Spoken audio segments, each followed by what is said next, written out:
name for a cocktail is the Dark Lord Sauron. That's very interesting. You were live when you said that, and no one knows the actual context, and it's gonna stay that way because we like to be mysterious like that. Yes. But I'm showing happy off Friday! I'm showing off my Lord X ship model shirt. So that's it. Nice. There you go. Represent the merch. I'm over here in my Discovery shirt. So, You're out of season, Brian. Literally. I'll leave by a few weeks. Actually, no, it's more than that. It's for about a month or two, isn't it?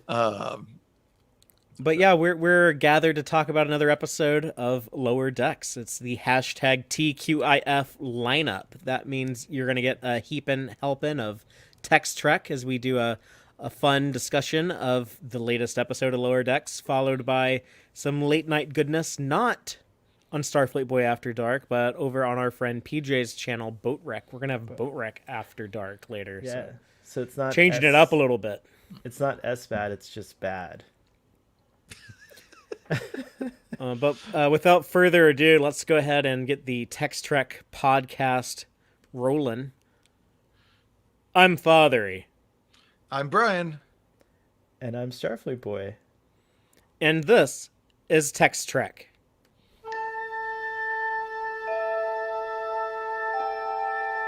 Engage.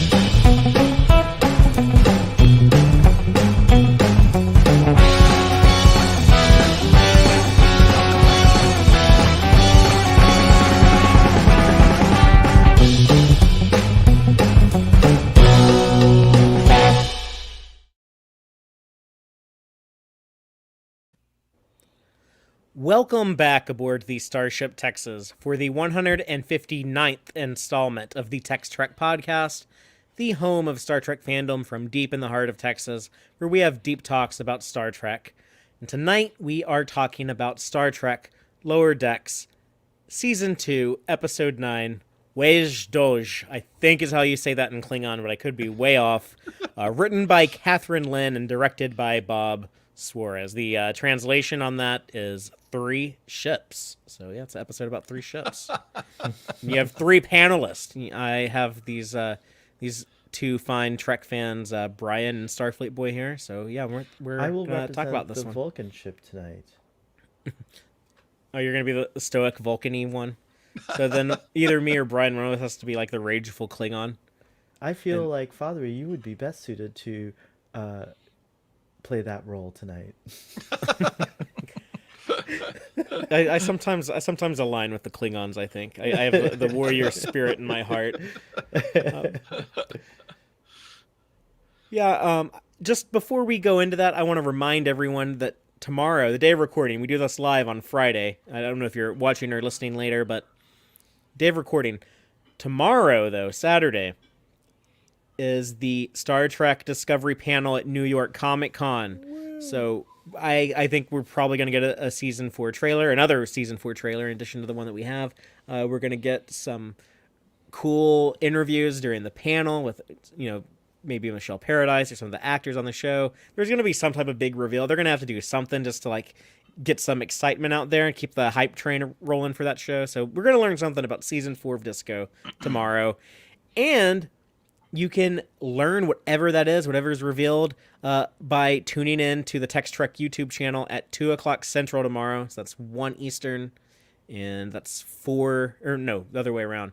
That's 3 Eastern and noon Pacific. Yeah. But yeah, check it out because the... unless you're going to New York Comic Con, it's like a $20 ticket to watch the panel virtually. And if you want to pay that, cool, but why pay that when you can just watch the Tex-Trek stream, and we'll tell you everything that's going on. We'll be part of the conversation with you if you're in the live audience, and you can join and chat. And Sunday, very similar. We're having a panel for the first season of Star Trek Prodigy at New York Comic Con, and we're going to be providing coverage of that live on Sunday as well. So check those out if you want to see what's coming down the pike, the future of Star Trek on television after Lower Decks. But until then, there's still 2 episodes of Lower Decks. We have our big season finale next week, and this week we had the penultimate episode. That's the one we're talking about now. I'm just going to quickly recap the episode by reading the official synopsis, then I'll kind of expand on that with spoilers, and then we'll each just kind of give our opening statement on how we felt about the episode. But the official synopsis reads... Actually, I think I don't have it. You didn't write the official synopsis yet? I lost it. No, here it is. Sorry. That's the joys of doing things live, folks. Boimler tries to find a bridge buddy while the USS Cerritos crew has downtime during a long warp trip. So yeah, basically they're stuck with a lot of free time. Everyone's trying to socialize with the senior officers. Meanwhile, we see what's going on the lower decks of both a Klingon ship and a Vulcan ship, and get 2 interesting characters that have their own little story arc within this 25-minute episode, and all culminates in a big battle with the Packlids. So, Brian, let's let you go first, and then we'll just go around the room. What was your impression with this episode? I found it really satisfying and really enjoyable, despite the fact that I don't think it's anywhere near the funniest Lower Decks that has been released. But I think they actually had an interesting story and interesting information and ideas in the story. So that, you know, whether or not if there weren't a bunch of jokes, or at least weren't a bunch of jokes that worked very well, you didn't care because there was other stuff to pay attention to. And I mean, yeah, you could have probably reworked this without too much trouble and made it a live action, serious Star Trek, without too much trouble. I mean, there would be a certain amount of whimsy cutting between these ships, but yeah, so I enjoyed it a lot. It was great to get these little windows into the other cultures and stuff. Even if things kind of were like we probably figured they were, it was still interesting to actually see it rather than just theorize about it. I'm now, they need to do a sequel to this episode where we get to see the lower decks on an Orion ship. Oh, nice. Yeah, that could be and fun. A Tellarite ship too. Oh yeah. Oh yeah. Larry Nemechek is out there somewhere saying like, why didn't we get to see a Tellarite ship lower decks? Yes. So hell, what about you? I echo a lot of Brian's sentiments, and I just want to say that, like, I sound like a broken record, but every week I just like feel like every week I'm like, this is my new favorite episode, and so it goes with this week. I was just very delighted by this episode. I really enjoyed each of the stories on the ships. I love the structure of the episode. I loved all the the pomp and circumstance. The battle was epic, and yeah, it's just a really fun episode, and I like the conclusion with the Borg ship. That was just like the added, like, the little cherry on the top. Cherry on top. Yeah, yeah, it was really funny. Yeah, that was one of the jokes I laughed hardest at of the entire episode. It was great. But for me, I kind of felt like I was running out of ways to compliment the show. I really enjoyed the last few episodes. I kind of get tired like saying like the same things over and over again when we do this each week. Like, oh, I'm glad they're continuing to grow the characters. Or like, oh, I think the jokes are still really funny. But yeah, they finally, I don't want to say finally, but this week, right when I was running out of ways to compliment the show, it goes and does something new. I really, really loved the stories we got with essentially a Klingon Boimler. He's like this young little dude who's very ambitious and wants to be, the perfect Klingon warrior and get promoted and move up in the ranks. And we also had the Vulcan Mariner. She doesn't care about breaking the rules and kind of gets frustrated with authority. So the way that they presented both of those, and they didn't get too goofy with either of them, I thought showed a really masterful level of just kind of finesse. The way that, like they had like the Vulcan humor, but they never kind of pushed it too far where like it felt like they weren't being Vulcans anymore.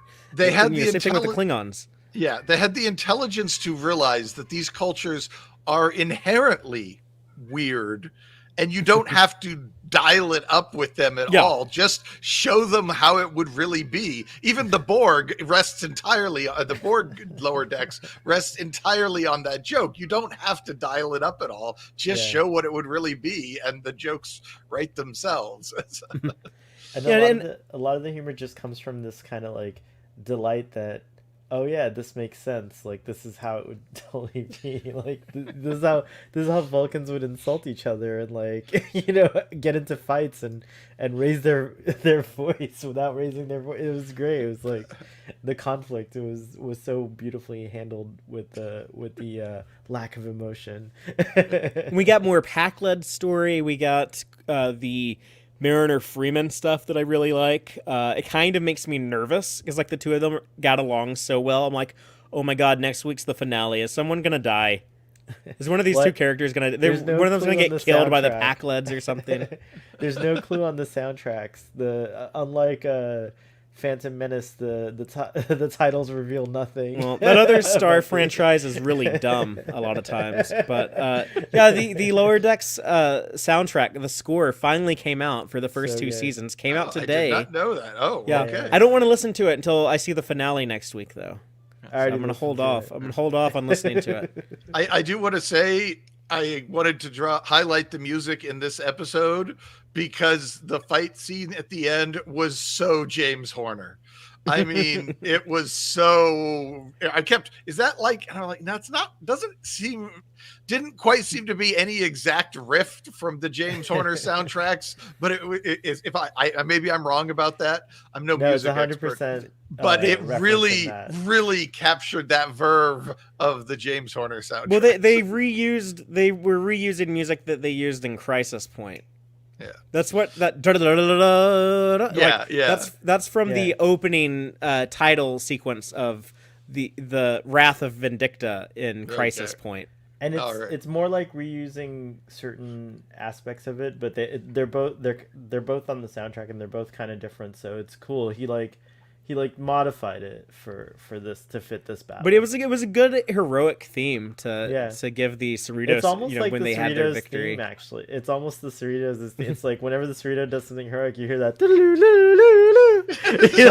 It's kind of weird to have like the big fanfare for the Cerritos because the beauty of this episode to me is that the heroes of the story weren't anyone that we're familiar with before this episode. It wasn't anyone on the Cerritos. The true heroes of the episode were our Klingon and Vulcan.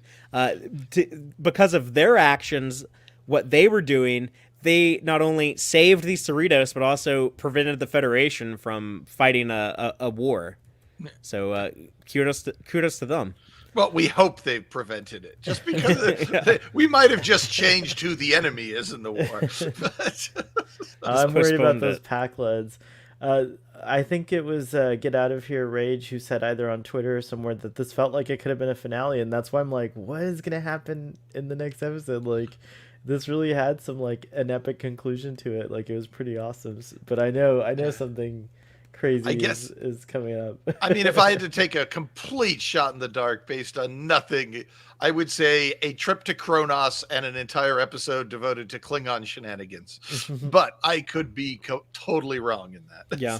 Well, that was part of the beauty of this is that now that they're not showing the trailers at the end of the episodes on Paramount Plus, people aren't talking about, what's happening next week. So I love that because I didn't watch those trailers and I always tried to like cover my ears if people were talking about them because I like being surprised every week. So I got to tune into this without knowing anything about the episode. I didn't know the episode title. I stopped looking at like Trek Core and Trek Movie on Mondays, Tuesday, Wednesday until like I see the episode like late Wednesday night. So because I don't want to see like the preview pictures. I go like as spoiler dark as I can going into these. And so yeah, when I saw like the Klingon lettering on screen at the beginning of the episode, like I had no idea to expect that. I had no idea that it was going to be these 3 different ships, that we were going to cut back and forth between all of these. And it was such a pleasant surprise. It really made me enjoy it so much more. And yeah, I hope I get to do the same thing next week with the finale, because I have no idea what they're going to do next. Yeah, I saw an image. I won't share what it is, but it looked insane. I don't know why they save all the best stuff for the back half of the season, because they did it in season 1 when those last 3 episodes last year with Cerritos, Crisis Point, and No Small Parts. At the time, those were the 3 best episodes of Lower Decks ever. They were trying to counterpoint the other new Star Trek shows, which put all their best episodes in the first half of the seasons. Yeah, they got to balance it out. They got to balance it out. That said, we joked on Starfleet Boy real quick that I think Paul Sutherland said that it might be Shades of Grey to end the season, like the Lower Decks version of Shades of Grey, because it's the season 2 finale. Yeah. I could see them starting it like before we get to the opening credits. The hook looks like it's going to be Shades of Grey, and then when we come back from the hook, it's all new stuff, and there's no. But yeah, I could see them screwing with us like that. Well, they've talked about doing cetacean ops, and we haven't done that yet. Yeah, we haven't gotten that yet. They also talked about having Ensign Sonia Gomez, or she's probably not an ensign anymore, but Sonia Gomez showing back up. Hope. And that hasn't happened. So if they're going to do that this season, then it's got to be next week.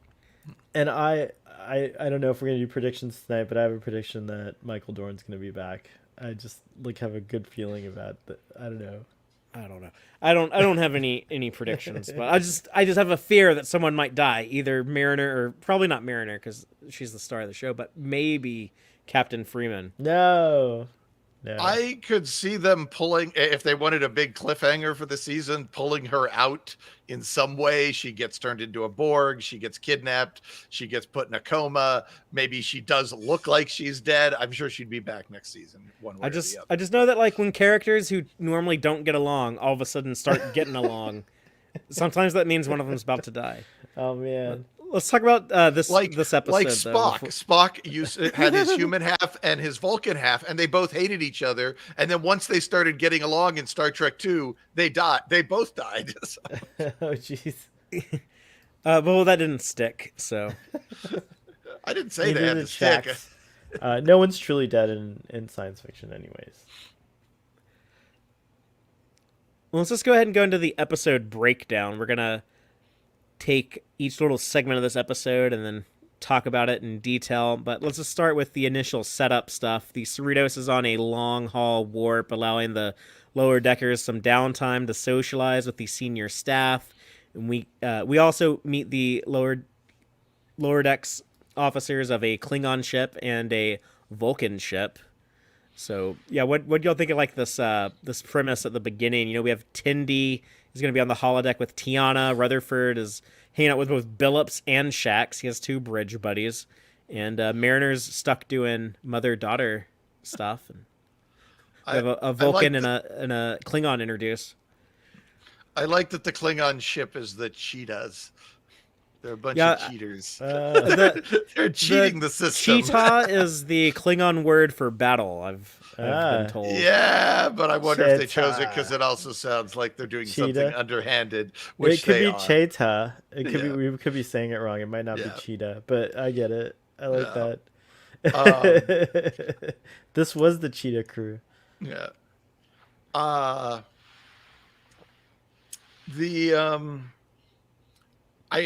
thought it was interesting that everyone has, effectively, because there's only a few bridge crew members, and there's apparently so many crew members, lower deck crew members on this ship that they have to sleep in the hallways, which means thousands. That apparently the, what is it, Alpha Shift, or what do they call themselves? That they have risen up in the social hierarcy, that all of them get to hang out with bridge crew members, except for Boimler.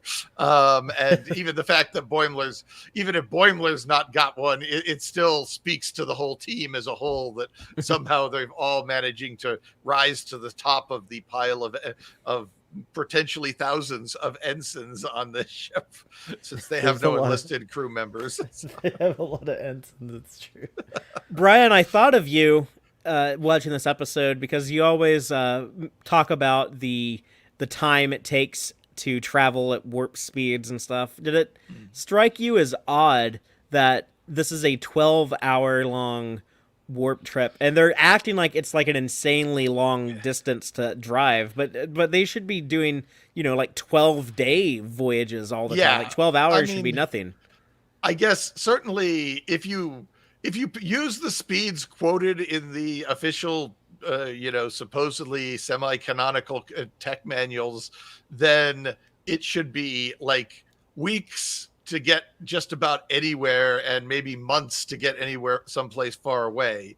If you use some of the faster speeds that have been quoted in the show, there's one where Chekhov quotes a speed, both a distance and a time to get there and a warp factor, so that you can actually figure out exactly how fast that would have to be. And then Tom Paris, I think, does the same in a Voyager episode.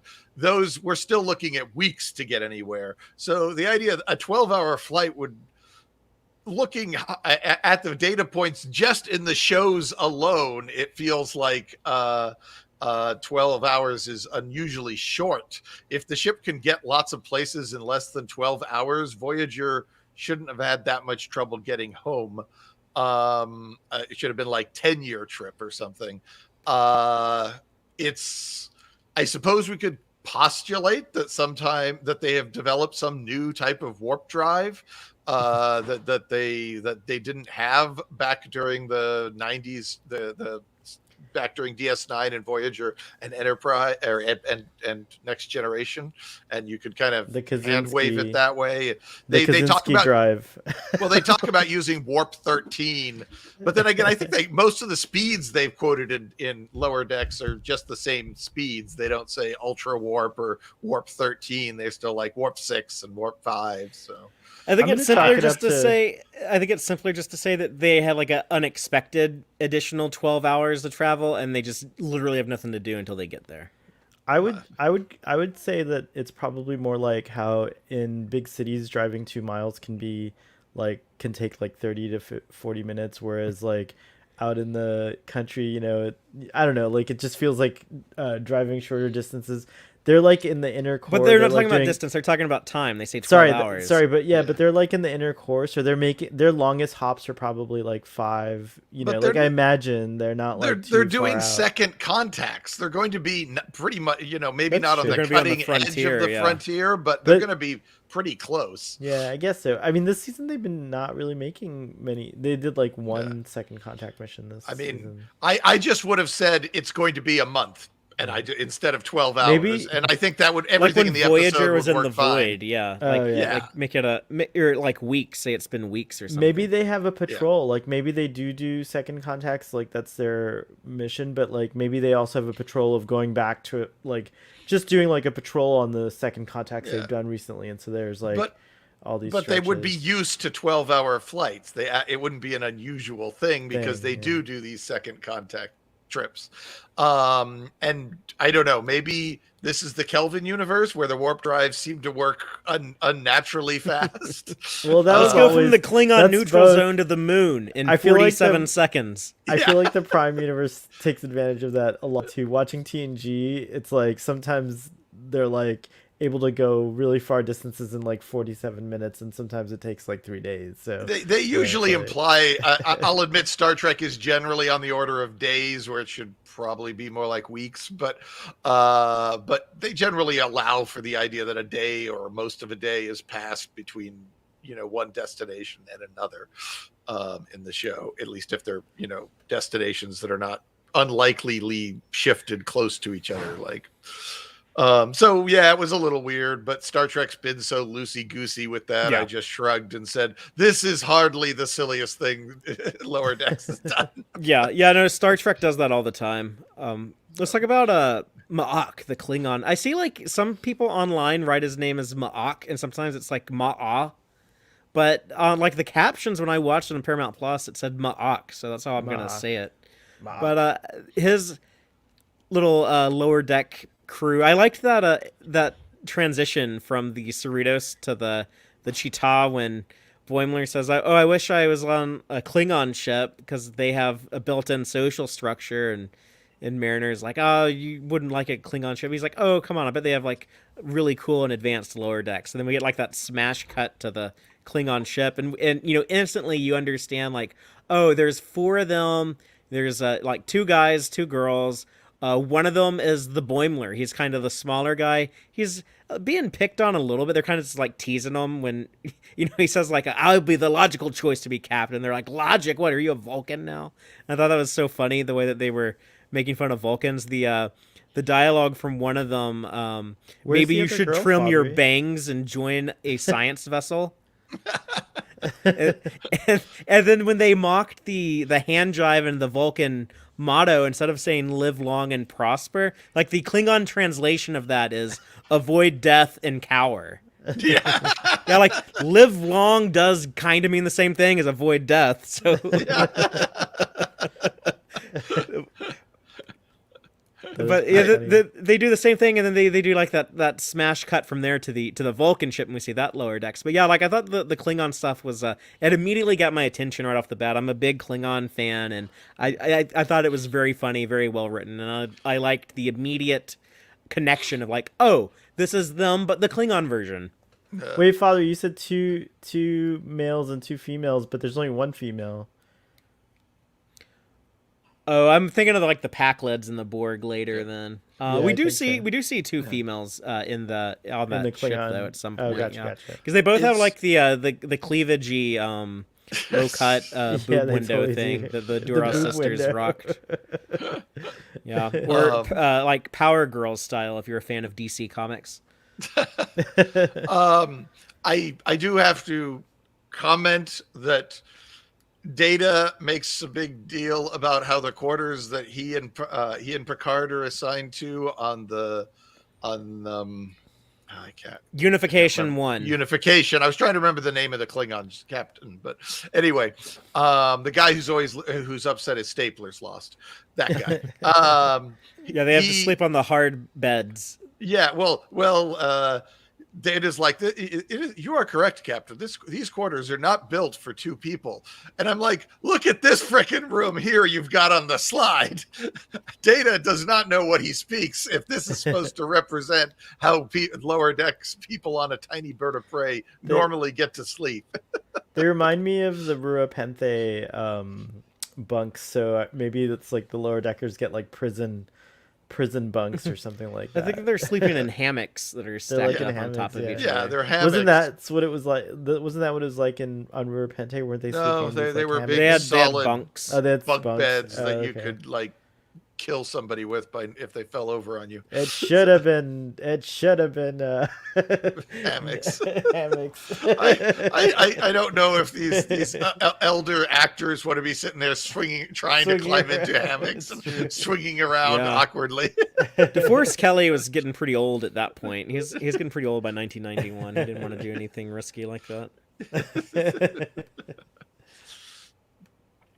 Anything else on that Klingon introduction? I know there's a lot more to talk about later. Do y'all want to move on to the Vulcan ship, the Cheval?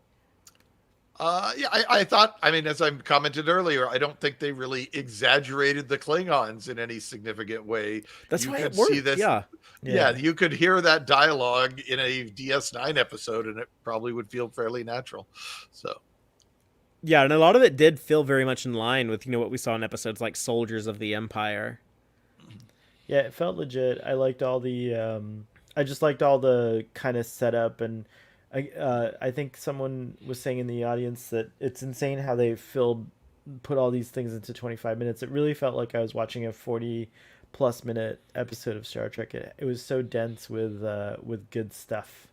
Details and information. I mean, it takes us twice the length of the episode, over twice the length of the episode, just to dissect it, to unpack it. When we do these podcast recordings. So it's like, yeah, they pack a lot in there. It's a faster pace, and it's kind of like the style of animation, or I should say the medium of animation, how everything's kind of a simplification, but they still emphasize the important details. You know, we still recognize the props, the ships, the alien species, and so much of it seems like screen accurate. But yeah, like no one on lower decks has like eye color. Like they just have like black dots for their eyes. You know, like stuff like Right. that. Like we can assume like they still actually have eye colors. It's like they don't show that in that visual language that is the animation style. But it's a more efficient medium in terms of like delivering that information to your eye and to your brain, and that's why they that's part of why they can convey so much in a rapid pace of like 25 minutes, because they can yeah, draw a guy with like an angry face, have a voice actor say something in an angry manner, and we absorb that information like instantaneously, and they don't need like these Yeah. longer shots of someone like pacing around kind of mad, and they're able to be just like quicker with everything. And I think that is something I've thought a lot about watching these 2 seasons of Lower Decks. I just had this mental image of somebody showing a Vulcan all the different Star Trek series and then asking them which their favorite is. And they say Lower Decks because it gets over the quickest. Well, let's talk about the Vulcans. It's so We get efficient. It is highly efficient at getting over quickly. It is efficient. Yeah. We have Talin, the Vulcan rebel, who's just totally out of control. She's totally outrageous. Yeah, Talin gone wild. Dylan gone wild. But yeah, like they don't go big with that joke. It's just like the very like stuffy Vulcans just being like in their very stoic Vulcan way, just being like, it is absurd how out of line she is. You know, it's like because she wanted to like scan some other part of space or something, or like slightly alter their course, or tinker with improving their shields. Well, she like didn't want to like monitor a tertiary system, which was like like that was like the low, like it's already a tertiary. Yeah, she was system, bored like, with like, the normal work, and she the wanted normal to work. do She just something wanted to else. do Yeah. something else. It was funny, but it is funny how like everyone's just kind of like if it was a human ship, there would be so much more emotion involved, and so so many more actual outbursts. It's just funny what Vulcans think of as too much. It's no wonder Dr. McCoy has so many expletives. The funniest line of that opening, it pays off later. If you watch this episode a second time, you see like, oh, that Metreon particles she detected. That's the Packlids have blown up their bomb by this point, and that's what she detects. And but then when she says something about this feels off, and she leaves the room, and the one Vulcan dude says to the other 2 Vulcans, he just says, "She has lost all control." That made me laugh out loud.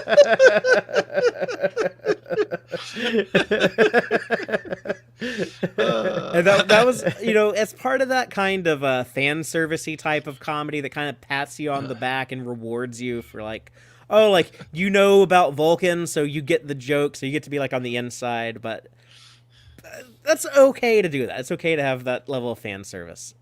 Yeah. The show is kind of built on that, so I like it. I love it.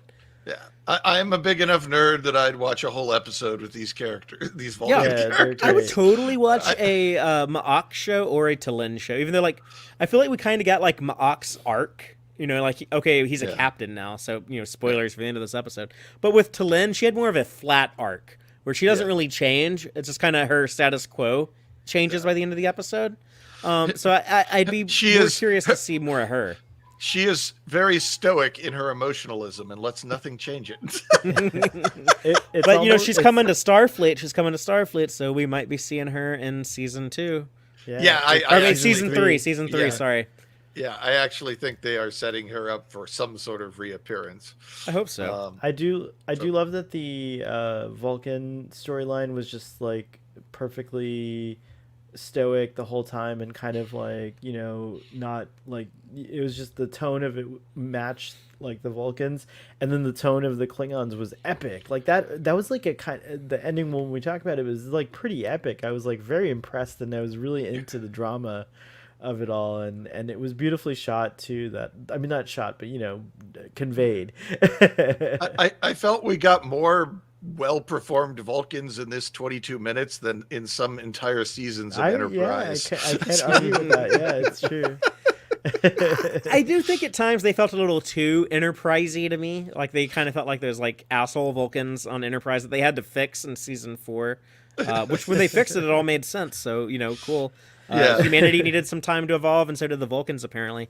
But like, kind of like here, like the end of the episode, like the Vulcan captain is being kind of a dick, and like he's like, "Oh, there's nothing else to talk about." But we did see like that Vulcan captain on Deep Space Nine, and Take Me Out to the Holosuite. It's like, okay, yeah, there's definitely still like some Enterprisey Vulcans running around in the 24th century, so it does work. And the ones that are in the what's it called? The exploratory group, the Vulcan Expeditionary. Science Directory. I think it's Expeditionary. Vulcan Expeditionary. Expeditionary Okay. group. Group or But something yeah, like that, those are the ones that like they're not in Starfleet. They're not used to working with non-Vulcans, so they're probably the ones that are a little bit more standoffish. like this. They do comment that she has not been herself. She is not acting like herself anymore, which was at first I thought, oh, that's a red flag. She's not normally this rebellious. Something changed. What's going on here? Is she got something running her? Is she a changeling? What is? No. Apparently that was just an odd line thrown in there. So, and I guess she just finally decided to start getting in touch with her inner mojo. So Yeah, that's how I took it. She's definitely more of a. She probably like follows Ambassador Spock's Just essays quote and him all later that in the stuff. episode. I'll go over that in the Gorn eggs. she does have Valeris's hairpiece. I don't know if That's that's right. supposed to point to a slightly more outside the box thinking Vulcan or not. That's probably not the best example to follow. It did make Yeah, me but wonder, that she has the hair and she has the hairpiece, so you start to feel like that's a deliberate choice on their part, that they wanted to have her be a little vaguely reminiscent of Valeris. Valeris. So. Brian, tell us what's going on back on the Cerritos with Boimler. All right, so Boimler bounces around the ship trying to find a bridge buddy to hang out with. He offends Kayshawn, triggers Shax, annoys Tiana, and walks into an awkward convo about cramps and hot flashes. But eventually, he finds a clique with some fake Hawaiians, just like we all tend to do. We've all been there. So, what do y'all think about the stuff with Boimler? Yeah, just trying to find somewhere to fit in. I enjoyed all this stuff really a lot. It was pretty fun. Gag. I especially enjoyed the Star Trek V reference with him wearing the "Go Climb a Rock" shirt. And apparently, the official Star Trek license it doesn't that phrase for some reason they can't produce it. So I'm really bummed because I was hoping for like a hoodie for the holidays. That's what or Etsy something is like for. that. You can go Yeah, buy it on Etsy. I know. Go buy It's some true. merchandise on Etsy from some weird seller in Hungary, and then they'll take your money, and then 3 months later you still haven't received it. Oh, is this like okay, I see where this went. Okay, I see now. Well, if you guys know any reliable and awesome Etsy stores that offer this kind of fan stuff, please send me a link on Twitter. Back in the 80s, my friend just took a black felt tip permanent marker to one of his And just t-shirts and made made it, himself a Go Climb a Rock t-shirt. I used to do screen printing, so I used to know how to do screen printing. I should try to take that up again. It was fun. I loved that they were playing Starship Clue, but I did wonder if that's actually a bit of a reference, or at least also a reference to the Star Trek Next Generation How to Host a Mystery role-playing box game thing that they came I never out with. played that. Yeah, I started to play it, but then we ran out of time because we were moving along fast enough, and we never got. At least I never got to see how it ended. But it has a map of a starship that you lay out on the table like that, and you're trying to figure out who the murderer is. Cool. But it is the sort of thing where you'd have to have a group of people. But it is still an actual game with a starship where you have to do these things. So it made me. They do like to reference obscure stuff like that. Yeah. Yeah, I wouldn't be surprised if that's the case. I loved that we got Antifa Shax in this episode when he says fighting fascism is a full-time job. But It is. it confirmed something that I had been saying for a long time. I remember, like, when the show started, a friend of ours was saying, like, a Bajoran is like their Worf-like security officer. That seems like a weird choice. I'm like, what are you talking about? There's so many, like, badass Bajoran soldiers. Like, they fought a guerrilla war against the Cardassians, against this Alpha 100%. Quadrant superpower, and they won. So, yeah, like, the Bajorans have a lot of Shaxes, I think, running around on Bajor. I think so too. No, I like that they never forget that. I also was imagining, yep, Father E just punched the air when he and said yes. That scene. And the Star Trek 5 stuff was cool. I knew at one point in the show we would see someone fly around on the rocket boots. They showed those in season 1. I think they were part of Mariner's stash. Oh, right. In No Small Parts, or it might have been somewhere else, but I think we did see them somewhere in season 1. I knew eventually that it was just too great of a visual to have like a character float around and fly like that. It's established in canon that is a thing that exists in the Star Trek universe, so why not do it? Yeah, I did have questions about the rocket boots. Are the rocket boots real rocket boots or are they holographic? Because I think he's wearing them later on after he leaves the holodeck. Yeah, I assumed they were real because they kind of malfunction, which was actually my least favorite part of the episode. Because I was like, come on, Boimler, you're like, you're supposed to have your shit together at this point. You can't operate a pair of these rocket boots. And then he managed to get 2 of them to malfunction at the same time is impressive. Well, it's maybe also, one throws the other one off balance or something. But it's clearly not. They're all like sputtering and stuff. It's not like one falls and then he can't steer and he's zigzagging all over the place. There's also he doesn't have the control belt on that Spock was wearing, so that could be part of his problem. Is there's clearly it's probably a miniaturized version. Oh, I suppose 90 years later in the future. Yeah, well, the boots haven't gotten any smaller, but I guess if they got any... that's style. That's the vintage look. They're like Converse, basically. It's just software updates. It's the same boots. They just update the software. I suppose if they got smaller, then you'd have to explain why don't they equip all their away teams with these boots just for emergency situations? They do, like when they have to get over a big tar pit. It could be really handy to have some of these. If they're holographic boots, why do they malfunction? If they are not holographic boots, how does he get both to malfunction simultaneously? But B, bringing real jet boots onto the holodeck would be very dangerous. You are very likely to break your neck against the ceiling of the holodeck if you change speed too fast. Because the holodecks, yes, they're designed to move and adjust and treadmill you, so you stay in one place as you move around and you never get close enough to the walls to touch them unless you surprise the system, like Data suddenly throwing a rock. But those jet boots move way faster than a walking person. Can the holodeck keep up with you suddenly bumping the controls and shooting up 30 feet in the air, and it's suddenly got to yank you down 30 feet so you don't break your neck on the ceiling? You wouldn't want to bring real vehicles into the holodeck. So. I have a best guess. I would think that the holodeck could create like a localization environment, like some sort of field around you if it noticed you were accelerating too fast, which would make you believe you're accelerating, but in fact you were in stasis. And so yes, but I find the holodeck never works if you poke at it hard enough. Like basically, like every holodeck centric episode, I can come up with a few things that don't make sense. So I mean, no, but that's a good point.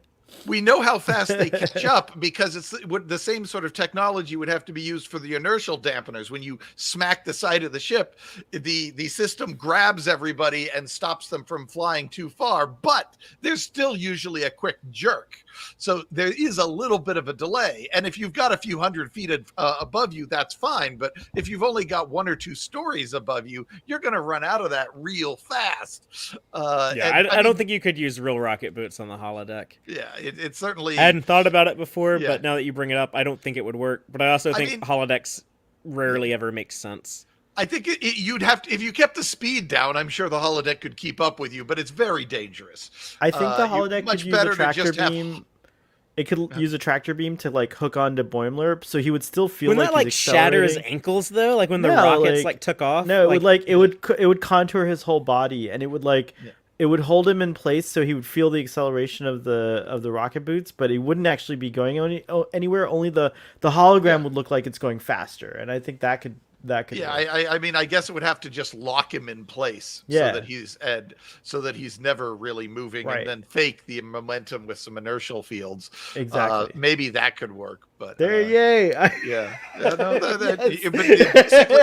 basically, it bolts him to the ground, so there's zero chance of him taking off in any weird direction. And that's why. In which case, it was faking him falling out of the sky and faking him landing on that tree, Right. because in reality, he was just standing on the floor the whole time, or The whole maybe time. hovering a foot above the floor. So, nope, you need to go away, cat. But or just use holographic jet boots, which the computer holodeck has complete control over. Yeah, it's true. Yeah. I did think the funniest part of this though was when Boimler walked in on the private conversation between Mariner and Freeman, just because it felt so real. It felt like something that like two women would be talking about, and that would like weird out a guy if he walked in and be like, "Oh yeah, I'm clearly not meant to be hearing this, so I need to leave." And Brian, you said that this wasn't one of the funnier Lower Decks episodes, but in my opinion, I laughed quite a bit at this one. I thought a lot of the dialogue, specifically like the dialogue in this, stood out to me as funny. Like, this conversation between Mariner and Captain Freeman, when Mariner says, when she's mad, like, you didn't have to tell a whole ship that I get bad cramps. Billups doesn't need to know. He's not good with that stuff. It freaked him out. And like that line right there, I was like, oh, that tells us, stuff about Billups that seems fitting to his character. It's funny. And then the next line after that, with Freeman's response, if I had to dance around everything that freaked out Billups, we wouldn't get anything done. That line made me laugh. And then it went, pass the ball back to Mariner, and then she's like, well, maybe I need to tell him to adjust the environmental controls to help deal with your hot flashes. Like every line, back and forth, every line was funny. Every line made me laugh. And then in the background, you have Boimler like punching the button, like, I need to get out of here. I don't know why this particular holodeck looks like the Voyager holodeck, and all the other ones we've seen on the show looks like the Next Generation holodeck, but I guess this one was just installed later. It's more advanced. Yeah. Yeah, well, of course, the captain gets the advanced holodeck. Yeah, of course. It's always reserved for her. The other holodecks were the lower decker holodecks, and the upper deckers, the officer, the command staff gets the fancy holodeck. So that's how this works. If it works for replicators, it makes sense for holodecks, which is actually a rare resource that you would have to ration. And the fake Hawaiian thing, initially, like, we don't know the joke that they're all Hawaiian posers, but it's kind of like the traditional like sitcom thing. Like, there's like this misunderstanding. It's like, oh no, now I have to like keep this lie going, and crazy wacky things are gonna happen that I have to use to maintain this lie. My wife guessed the punchline to the Team Hawaii right off the bat, like before the first scene with them was even done. She's like, it's going to turn out that none of them are from Hawaii. And she was completely right. And it was fun. Yeah. I also love that they ended up being from moons, and that Boimler was still left out of the group. I almost felt like that was part of an example of not as funny as some of the others, just because that's the most predictable thing you could have happen, is that all of them are still get to be buddies except Boimler. As a trivia note, two of the player characters in my Star Trek RPG live in Hawaii, so there's lots of references to going back to Hawaii when we get shore leave and stuff in my role-playing games. Right. Nice. And futzing around on Hawaii on holodecks and stuff like that. So this all felt a little, hey, I've run this game. So Boimler is from a vineyard. On your role-play. We learned that Boimler is from a vineyard in Modesto. Yep. But when he says that he's from Hawaii, I guess someone already knew that he is from a vineyard. But then he's asked pineapple or coffee. So I've never heard of Never heard of like a coffee vineyard. I don't know if vineyards like coffee beans. I mean, don't they do grow grow on a lot of coffee in Hawaii, but Yeah, I and don't know if I meant to vineyard is look it ever up. I think word. it might be coffee farm. Might be. I don't know the appropriate. Yeah. I should know. Yeah. My partner is from Hawaii. Oh, yeah. I could ask her, but It could be. It could be that. It could be that they were just like. It could be a colloquial thing in the future. And you know, like. Yeah, because neither of these plants grow on vines, but Yeah. there's Yeah. no vines. There's in no- yeah, these pineapples vineyards. are on trees. Coffee comes from a bean. But they are both That's a good tropical catch. I things that didn't you think could about it. find in Hawaii. Yeah. I also thought it was a bit like Riker being from Alaska, Ransom being from Hawaii, even though it turned out to be false. But it's like, oh yeah, like these like fake states that we try to act Fake like states? are also like Father, real states. Alaska's not a fake state. Neither is Hawaii. I mean, they are these states that kind of often don't wish they weren't in the U.S. Father's One part of because it. it's not conservative enough, and the other because it's too conservative. But Father only counts the contiguous United States, like if it's not connected. So we'd have to annex Canada. You to mean make sure, you mean Texas and its 47 bitches? oh, that's what it comes down to: is that Hawaii and Alaska stand on their own and Dang. don't Cold, bend over and cold. take it from Texas. No, you have Texas and the 47, and then like the two fake states. Two awesome states, says the Alaskan. we just lost. There goes our Hawaii audience, and there goes. Yeah, our but like Alaska between audience. Hawaii and Alaska, there's only like 19 people in both those places, so we didn't really No, like lose many. there Yeah, used to but be a wait list to live in Hawaii. Actually, like you could. There was no space. the people per square mile is reasonably good in Hawaii. Yeah. Yeah. No, I like giving like Hawaii and Alaska a hard time because Brian's from Alaska and Antoni is from Hawaii. That's funny. But anything else on Boimler and his search for a bridge buddy and I thought it was interesting. Boimler is actually a Hawaii nut because he goes to his locker and pulls it open, and the two most accessible things in his locker, the easiest to grab in an emergency, is a Hawaiian shirt and a lei. And as somebody who owns like 20 Hawaiian shirts, I can totally respect that. do you call them aloha shirts? I've heard that term used. Sometimes. I usually call them Hawaiian shirts, but I have heard aloha shirts and many times. So Well, I have a Star Trek aloha shirt with Kirk, Spock, and the gang, all a TOS. oh gang, yeah, all yeah. printed all over it. Someone made that for you, right? Yes, Yeah, yes. right on.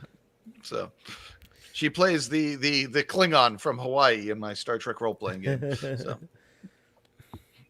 So Well, if that's all we got, then Sohel, why don't you tell us what's going on back on the Cheetah and the Cheval? Well, Klingon Boimler labors away doing dirty work on the Chita, but eventually earns a promotion to first officer, while Lyn over on the Cheval remains a misfit among Vulcan shipmates for being totally out of control with subtle, microscopic displays of feeling over logic. So, like I said before, the Klingon stuff was really fun for me to see, and it was interesting how faithful it is to traditional, I guess, Berman era Klingon, or I guess more specifically like TNG and DS9 era Klingons. or should we say Ron Moore Klingons? Yeah, the Ron Moore Klingons. Brian, you really like hit the nail on the head when you said like, yeah, the genius of this episode is they figured out they don't have to push the Klingons too far. They're just weird enough as they are. Yeah. Yeah, I think the problem DS9 had was always trying to keep them from being too silly because they wanted them to kind of be taken seriously in those Klingon centric episodes, whereas here they're allowed to just be themselves and and however silly that looks, that's fine. It's like Discovery. They're allowed to remain Klingon. Yes. Klingon Dokmach, or however you say there it. it is. But yeah, I thought I'm Klingon captain surprised. was he seems kind of cool at first. He's like this big badass, like fighting his first officer on the bridge and feasting in the banquet hall. We later learned some things about him, but I mean, we kind of have to, in hindsight, question who was the good guy in that fight and kill my first officer sequence. Yeah, It was probably the XO. I The assume XO the probably XO is had the good guy. Yeah, yeah. The had the honor high ground in that situation and was trying to do the honorable thing. I don't know if you saying do the right thing is necessarily correct with Klingons, but certainly doing the honorable thing. I did think there was a missed opportunity to make some side swipes at how weird the disco Klingons are. Just like have one Discovery Yeah, Klingon I in the kinda- on the ship. I think you know, they or don't want to. They something. don't want to address that on lower decks because they want to potentially like deal with that on one of the on Discovery or Picard. either Yeah. Discovery or Strange New Worlds or something. Strange New Worlds, yeah. I think I Strange still- New Worlds would be the place to do it, but I still think it would just like end a lot of conversations if they just showed the Klingons together. Like it'd be great. You know? It's just like I need a little bit more explanation than that. But Like maybe just have one of those very elaborate Klingon suits hanging on a back wall in the captain's like ready that. room or something. You know, some little bit of tissue connecting this to all those Discovery Klingons who seemed a bit odd and like kind of in their own little corner. I would have enjoyed something there as an Easter egg, but the maybe there was- animation is so good when they do like these action set pieces. yeah. And, having the first officer killed at the early part of the episode when he first sets foot on the bridge to fill in for the helm officer, when that first officer is killed, that opens up the position for a new first officer. So that kind of moves Ma'ok's story along by having that availability, and that's we understand like why he does like all of these shitty jobs, like take care of the targ or fetch blood wine for the drunken old timer who ends up passing out on top of him.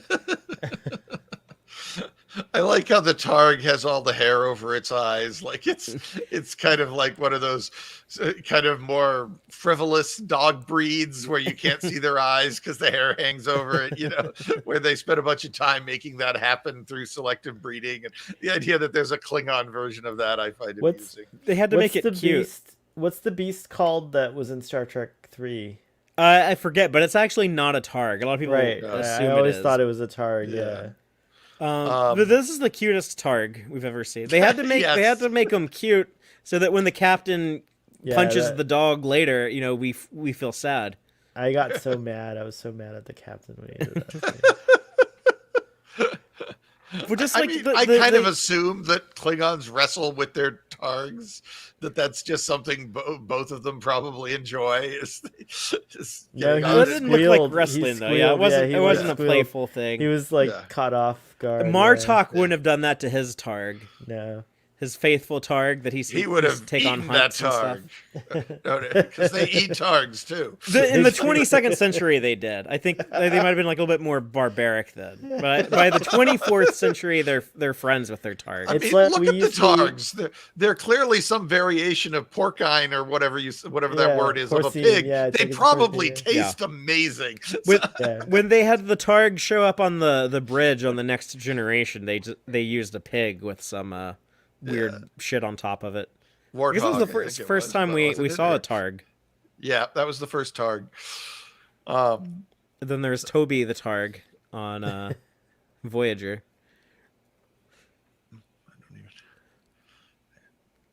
But we also get the Pakled stuff where we see the Klingon captain is the one dealing with the Pakleds, and we still don't know, I guess initially when they first beam over, like to what extent. But he definitely seems like a guy that Ma'ok looks up to when he says that like the Klingons have grown too soft and aren't the warriors they used to be. And Ma'ok kind of seems like he's into it. He's like, oh yeah, I'm with you, bro. And he eventually has a change of heart, but yeah. Well, I think it's not so much he doesn't really have a change of heart. The captain isn't actually living up to these old make Kronos great again ideas that he's throwing around. It's the Worf thing. It's Worf is like a true Klingon, and then so many of the other like high-ranking Klingons are about their own personal glory and their own personal Worf ambitions. really gets disappointed when he starts dealing with more Klingons because he had this like super like this really strict idea of honor and how Yeah, it's he supposed learned to be, everything like, he yeah, knew about Klingons by reading books. books. Yeah, So exactly. and, So and He was like a tried harder, textbook and he was like Klingon. the by the book Klingon. Yeah.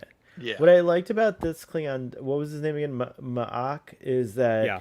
he felt like a Klingon of this era, like of what I would expect a Klingon to be like. Like I like when he says like others have tried to sabotage peace but have failed. Like he's definitely like a Klingon that's like been, that has heard the songs, if you will, of like Chancellor Gorkon and like like those kinds of like movements and those moments inspire him just as much as the battles of Kalis and stuff like that, because he says some things that are really like, I don't know, like he does say like the honor stuff, and like it sounds very traditionalist at first, but also like he doesn't consider Vulcans and Vulcans enemies, whereas before, Klingons are ready to take jabs at Vulcans, I feel like, and he was just like, these are not our enemies. And I don't know, I liked him a lot. I liked this character. He represented like the next generation of Klingon, and even the captain suggested stuff like Klingons are joining the Federation and Starfleet, and joining Starfleet and the Bajoran academies and stuff like that. So I think it was interesting that, like, they furthered along the Klingon story just with these little lines here and there. It was cool. Yeah, I don't know if I'd say like Ma'ak is like a next generation or a more evolved Klingon. I think he's still like in the same wheelhouse as what we saw in like the Ron Moore type episodes. If you go back to like Way of the Warrior, there's the Klingons who tell Odo, it's before the Klingon and Federation war starts in that show, but they tell him, look, changeling, you are wearing that Bajoran uniform, so as long as you have that, you are our ally, even though like we don't really like you personally. So like even then, like the Klingons had a sense of like, okay, like the Empire is currently allied with Vulcans or Starfleet or whoever, so those are the people that I am going to view as allies and not enemies. So I think it was just more of like he's just even though he was ambitious and does talk about like how he wants to be promoted, how he wants to eventually become captain, that'd be like the greatest glory ever. Even though like he has that drive, he is not going to cheat. He's not going to do anything harmful to the Empire, or more importantly, anything that's dishonorable to get there. And some Klingons, like Captain Dorg over here, obviously is more than willing to be dishonorable. It's like that quote that Worf said is what was driving Galron. Speaking of Way of the Warriors, he said like, well, there is no greater honor than victory, and that's how like some Klingons are. It's like whatever I got to do to win. That's all that matters. Yeah, this Klingon was definitely like, after I do this, the Empire will then see the way that it's the right way, like basically dragging them into it. I think what's his name? Ma'ak. Yes. Ma'ak is a bit, at least somewhat progressive in that he is able to accept that aliens who are not Klingons still count as people, which I think some Klingons have a very much, Klingon is the only real species and everything else are just posers. They're supremacists. They're Klingon supremacists. Klingon supremacist kind of runs through, and often sometimes is even Worf, will throw around lines that if you switch them to some human races start sounding pretty so and he's very clear. No, these are our allies. There may not be a Klingon on the Cerritos or that Vulcan ship, but they are our allies, and we can't just shoot at them because it would be fun. So, and so, on that level, I think he's more progressive than some of the Klingons that we've seen. But I mean, even Chang seems to have respect for Kirk back in Star Trek 6. So, Klingons have been not all Klingons have been able to get over this racial bigotry before. As long as it was warrior to warrior.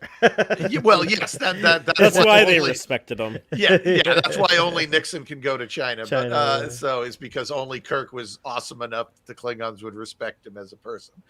But but yeah, so yeah, but I like that. There's lots of little nuance and complexity in how There all of is. this unfolds, and that's very nice. And within like the small, like little 22, 23, 24 minute episode.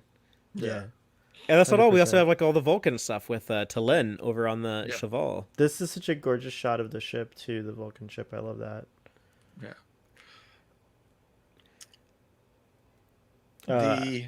This sequence there, again, the technical nerd of me was just kind of annoyed because he says, well, you know, they established that she's asking them to deviate the course by 1.7 degrees. And then he gets on the intercom and tells them to alter course by 577 Mark 6, which is 577 degrees, which is more than 360. So actually, alter course by 577 is spin the ship in a circle and then go to 217. And 217 still, or 217 or 577 is much greater than 1.7. So I was a little like, really, guys? Burn this episode down to the ground. I mean, it's but that is it's funny. in the same scene in practically almost the same sentence. Yeah, but they're Vulcan degrees, so it might not be 360. Oh, there you go. But then the other like would have that, been in Bobby. different degrees But as well. one of them was doing Fahrenheit and the other was doing Celsius. Well, I guess I suppose if the captain is doing Celsius, then that explains why he's looking down his nose at this Fahrenheit girl over here. But yeah, I suppose that's as good a patch as any.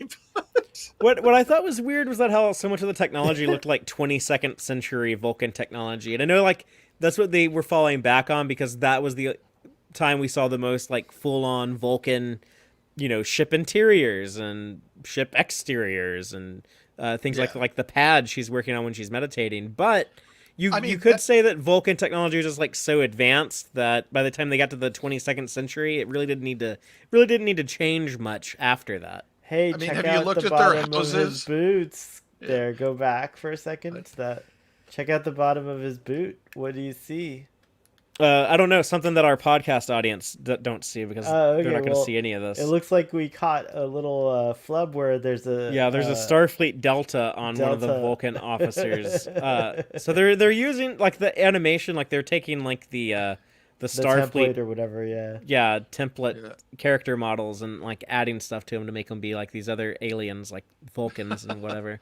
That's cool. I kind of good catch.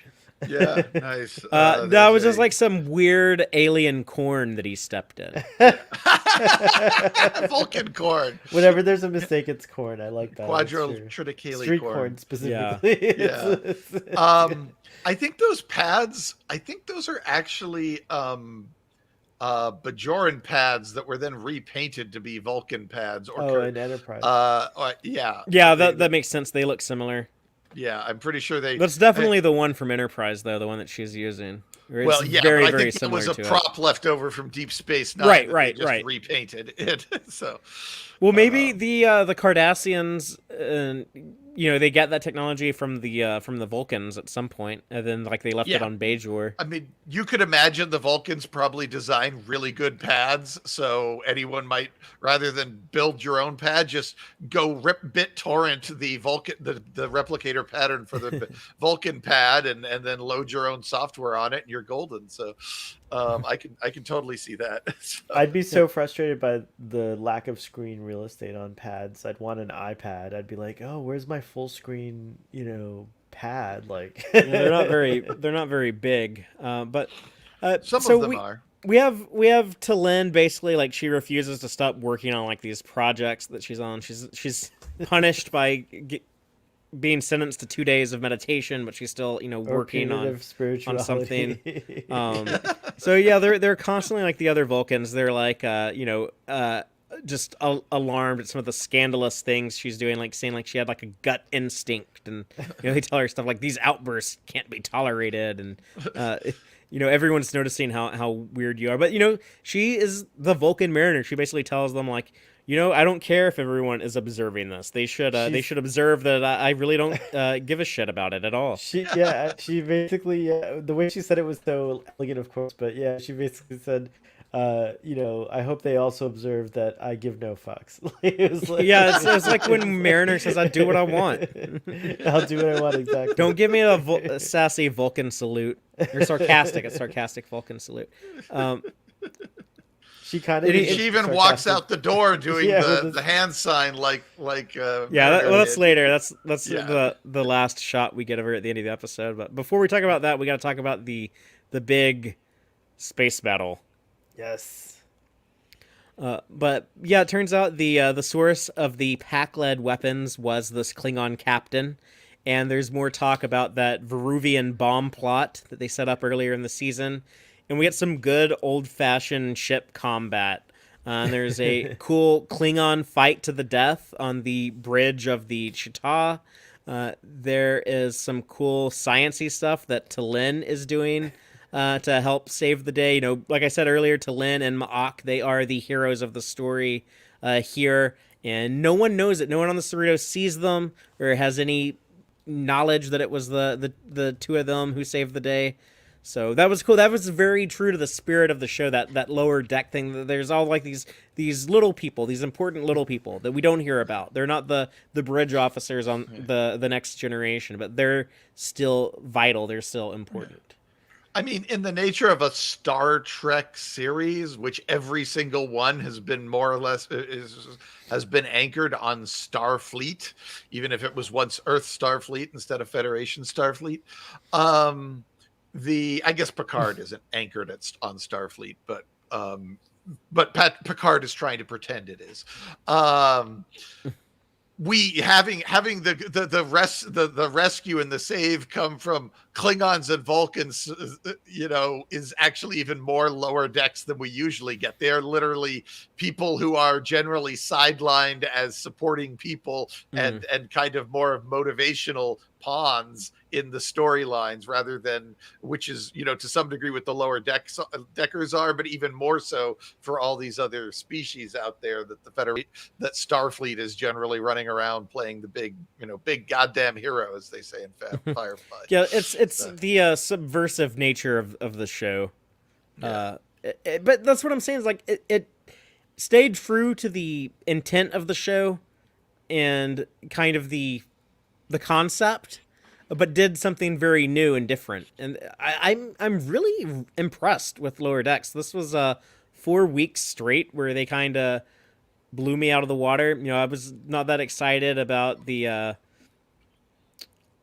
early episodes of the season, but now I'm seeing like, oh yeah, they can do this regularly. Those late season 1 episodes weren't a fluke. And now I'm almost worried, like, oh my God, the show has done so much. Like, what if they run out of stuff? What if they like get like they move things along too far? They are gonna just eventually at one point like go off the rails and ruin it. Don't be worried, Father. They got lots of stories. No, I'm still pretty confident I'm still confident that they know what they're doing.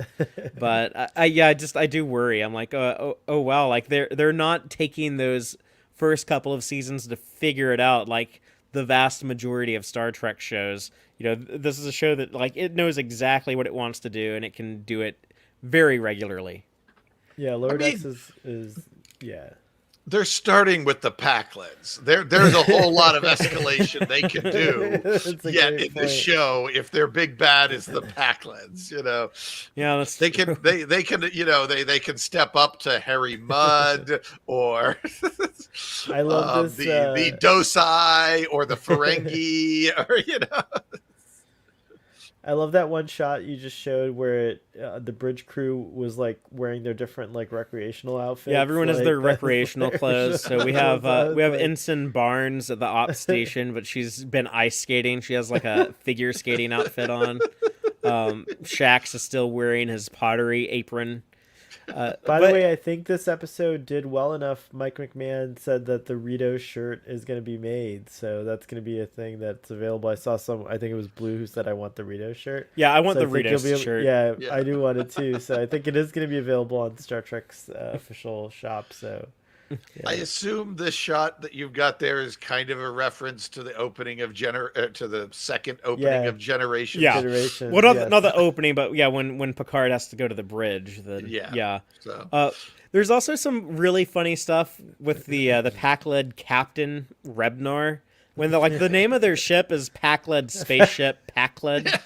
I guess those are called clump ships. We talked about that. Yeah. You explained to us that the tiny ones, the little harpies. fighters, are the war harpies. So the big ones are the clump ships. But that Repnar is so dumb. Like, first of all, he introduces himself to Captain Dorg or Drog or whatever it was, and he's like, I know, we've met several times, and he's like, oh well, the bomb you gave us stopped working, after we tested it. And he's like, it wasn't. He gets so mad. He's like, it was a bomb. It only works one time.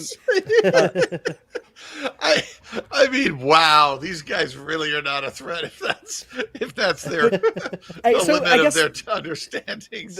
Before they said like their plot was to use a Veruvian bomb on Earth. So I guess that's what this Klingon was hoping for, that he would get like the Pac-Lids to go terrorist bomb Earth, and start a war.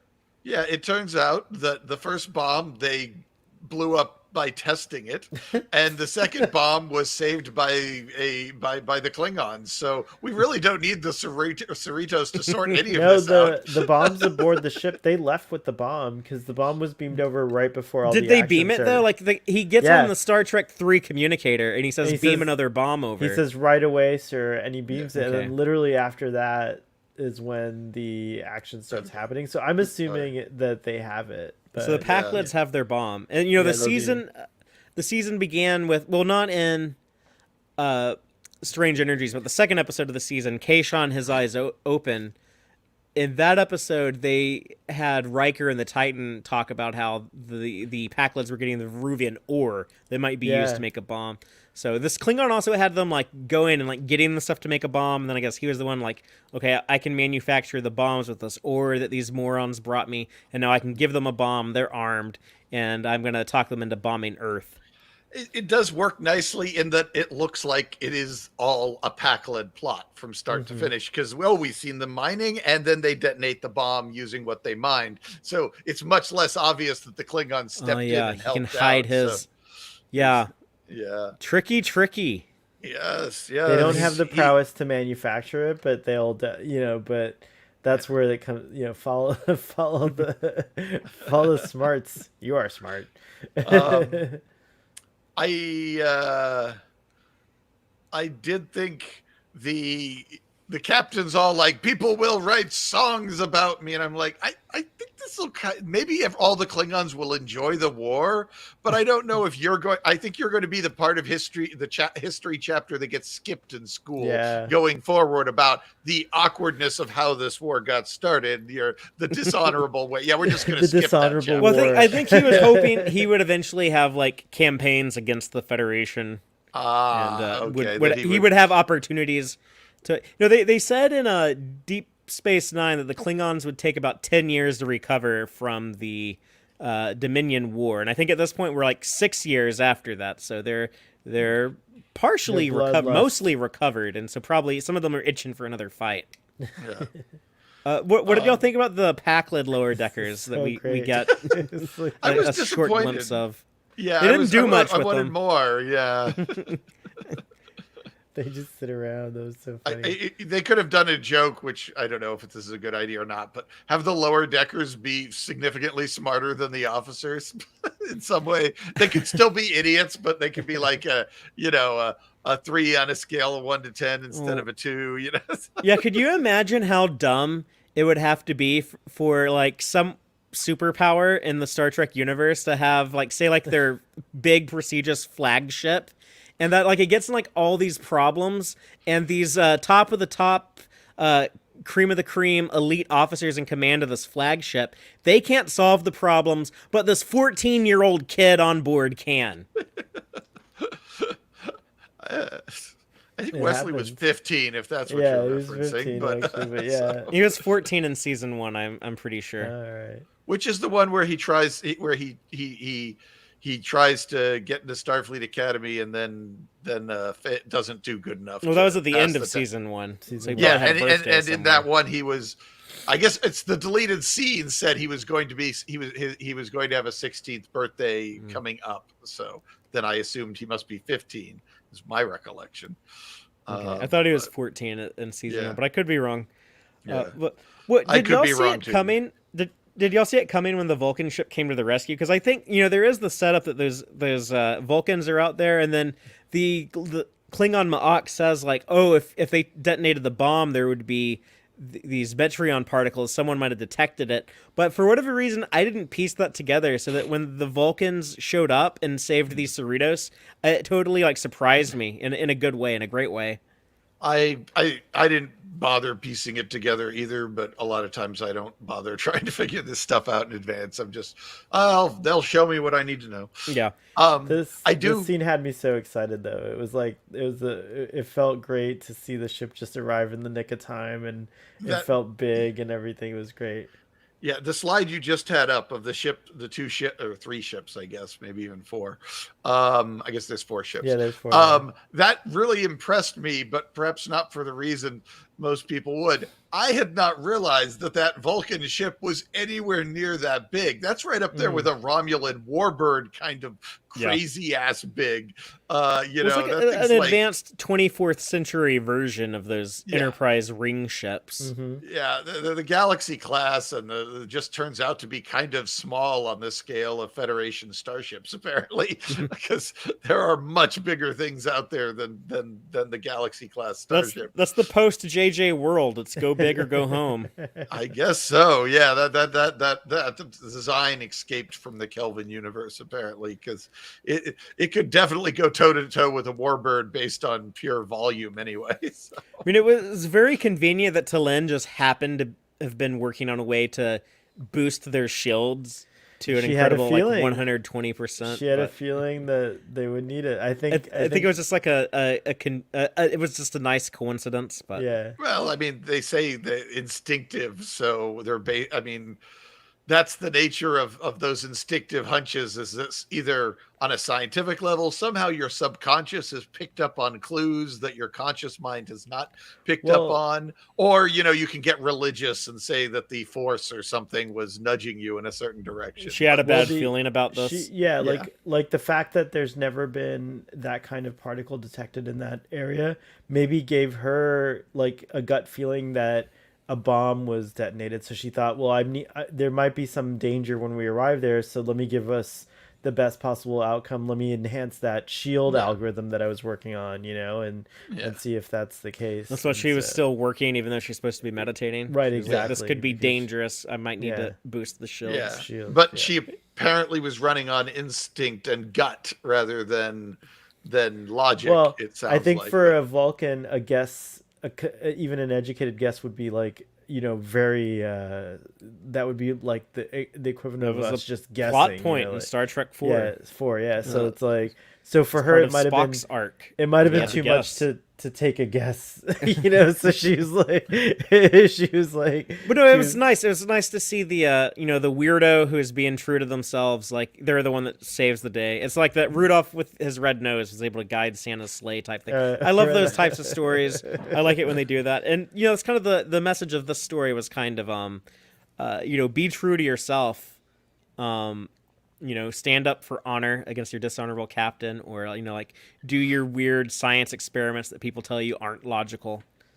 Unless you're Boimler, in which case continue to lie. You don't have to lie about being a Hawaiian to fit in. If he hadn't brought it up, all of them would have stayed Hawaiians for probably years. It would have been great.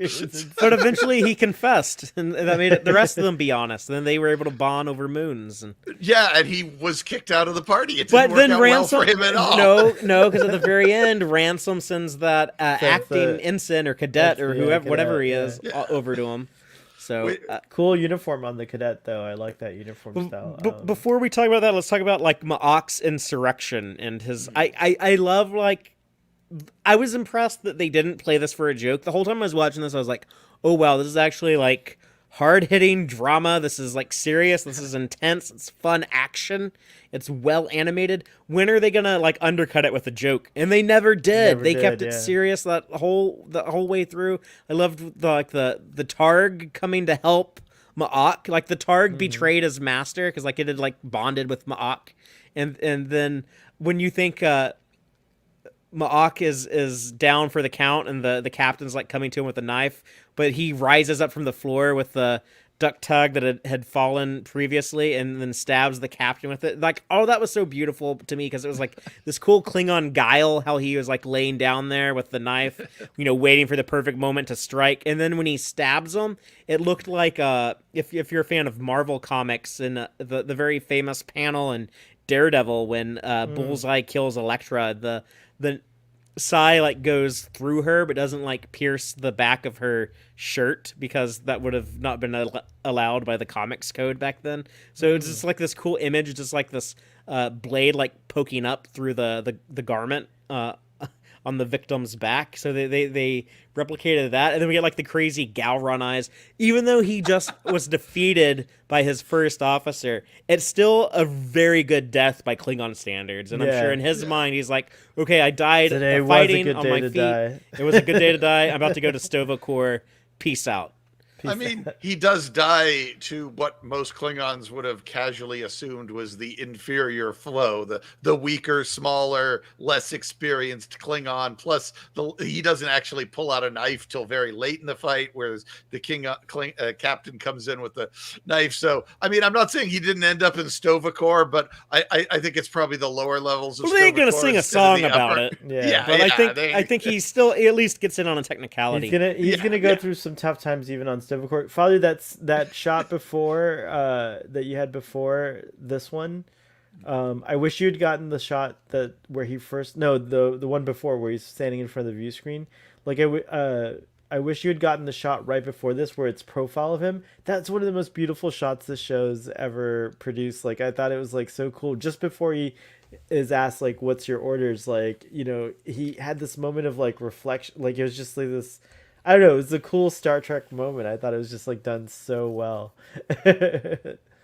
But yeah, this whole scene is beautiful. I like how the blur background and when he sits on the chair. I loved the moment, the visuals and just the moment of him sitting on the chair. Like it's just all visual storytelling. But yes, he has risen. He has rose up to the top of the ship. 20 minutes earlier, we heard him say, like, I will be a captain someday. And now he is, and we totally buy it and believe it. And we went with him on the journey, and it was fun and satisfying. And then now the Targ is by his side. Yeah. Yep.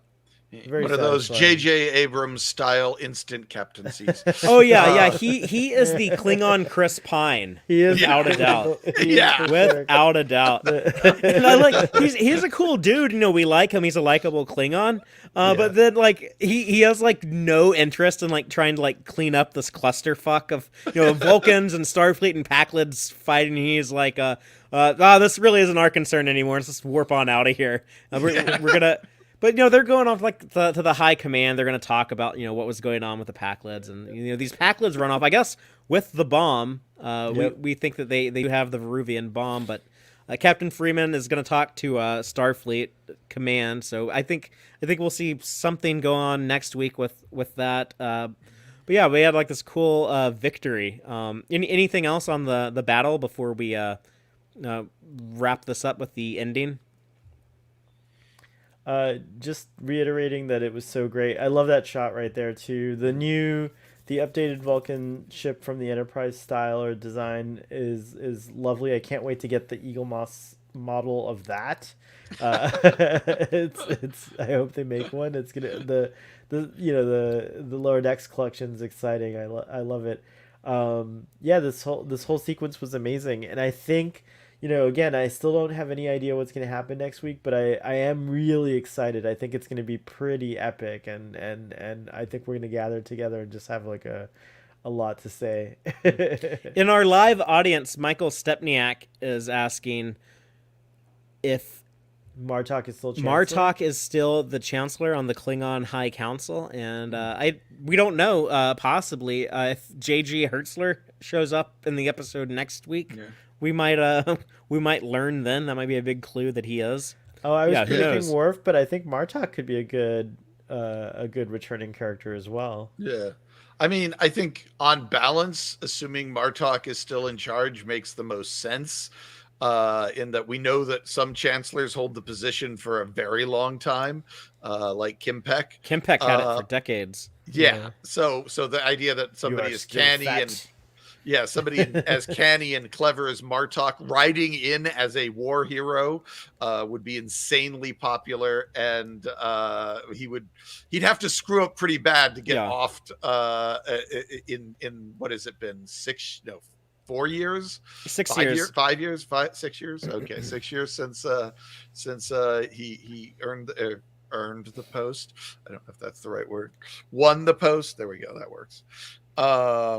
So no, is it 4 years? Either 6 years or 4 years. I don't know. I get it. It's it was 75 when he gets the job, and this is 80. This is 81. 81. Yeah. So I was right the first time. 6 years. Yeah. Yeah, I think it's towards the end of 75, if that makes a difference. So it could still be Martok then, for sure. It definitely still could be. In fact, I would say it probably is. Yeah. It would only be if they really want the story to do something that they know Martok would never do. Yeah. Like, it would be too easy. Martok's friendly with Starfleet. We need a chancellor who's going to be mean to them, But we like Martok, and he's this noble dude. He's a good dude. He's a good Klingon. And so we want him to, since this is such the fan servicey in a good way show, it would be unusual for them not to find a way to make it be Martok. Yeah, like I said, there would have to be a really good reason for it not to be Martok. No, just have a Martok changeling. I mean, that's happened before. Because he's been replaced with a changeling. That's why he's doing this weird stuff. Yeah. Well, let's just talk about the final scenes we get. The Vulcan captain punishes Lyn again by this time, instead of giving her more meditation, he transfers her to Starfleet. But I feel like it's kind of like, in a way, it's kind of a reward. It's kind of like, Captain Kirk, or I'm sorry, Admiral Kirk being punished by being demoted back to captain and given command of his own ship. Because I think this guy probably figures out, Lyn actually did save our asses today. She actually needs to go on, but probably needs to be in a more less Vulcan environment, and so I think that's why he's transferring her, because it's actually in her best interest. Poor thing. She's not excited about it, but he live long and prosper, sir. Sir, she doesn't even look at him. She's just that's right up there with Zachary Quinto's Vulcan Science Academy. Live long and prosper. Yeah, where's like a go fuck yourself, basically the way he said it. Yeah, brilliant performance from Zachary Quinto. Yes, that is Did they say she's going to Starfleet or just a human ship? He said Starfleet specifically. I think. Yeah, I'm pretty sure that somehow. Which both times you can come into Starfleet without going to the academy. It's happened a few times. Yeah. Michael Burnham graduated from the Vulcan Science Academy, but they also kind of commissioned Kira as a commander in Deep Space Nine when they sent her to go deal with training the Cardassian resistance. Yeah, though they waited years and years and years to do that. Cisco didn't just do that on the front end of things. But I thought it was a little. I mean, she basically says, "Okay, I guess I'm going back to Vulcan. I'll pack my stuff." So Vulcan is an acceptable punishment. She doesn't like it, but she'll accept it. And then he's like, "No, I'm going to send you to hang out with the other non-Vulcans on a Starfleet ship." And then she's all like, "Oh wait, I've got to stop this. I've got to find a way to stop this." So hanging out on a Starfleet ship in her mind is worse than going back to Vulcan. And B, she apparently can't just quit, because I doubt she'd be doing much all sorts of great astroscience on Vulcan when she's not anywhere near the Astros. Is she not allowed to just quit? Is she forced to be on the Starfleet ship if her commanding officer? No, I think she could quit. She Okay. could but if she wants to, 'Cause- but I doubt she will, just because she Yeah. seems like the kind of like a Mariner type of character. When you push her up against a challenge, she's always going to try to meet it. You know what I mean? I don't know about that. But I think she just wants to, like, for whatever reason that she's in the service, Yeah. like she doesn't want to be Yeah. retired. She Yeah. wants to be Yeah. on some active duty doing something. Yeah. Now, as to your other point of the captain, perhaps this making a wise decision for her versus being a dick. I like the wise decision. It makes them less like Enterprise Vulcans. And I suppose whereas she fits awkwardly here because she's too emotional on board a ship filled with, say, humans, she would probably fit much better because she would represent the best of Vulcans. The humans aren't going to know she's not a perfect Vulcan. They'll think she's great at it, and so it'll build Vulcan reputation. But her ability to understand all these instincts and stuff would probably help her work with that crew better than, say, most other Vulcans who would have a lot bigger trouble being assigned to a Starfleet ship. So I can actually see how this does this would benefit the high command or whatever, and the general reputation of Vulcans, and she might actually be happier there where people are not constantly picking on her for her emotional outbursts. Yeah, I think after she gets used to it, she might actually like it. Yeah. Like root But beer. hopefully we find out. I hope in, she ends up on the season 3. Cerritos, and she might. That's what we're all hoping for. She might be in the next episode, Father. Either. Yeah, that that could be how the next episode opens, with her arriving. Like a shuttle arrives in the hangar bay and she steps out. I mean, Peanut Hamper arrived on the last episode too, so. Yeah. Well, I definitely like to Lyn more than A Peanut lot more than Hamper. Peanut Hamper. We would certainly be a lot more, this setup means that we would care about her character and be interested in what happens to her the moment she steps off the out. transporter Yeah, exactly. pad, which would be an advantage she wouldn't have had if they just introduced her in the next episode, like Right. cold turkey. Did y'all enjoy that final scene as much as me when Boimler feels like he's not in the cool moon club, but then Ransom told this kid, like, oh, you need to go talk to Ensign Boimler. He's the most organized person on the ship. And Boimler's like proud that Ransom would like send this guy over to him.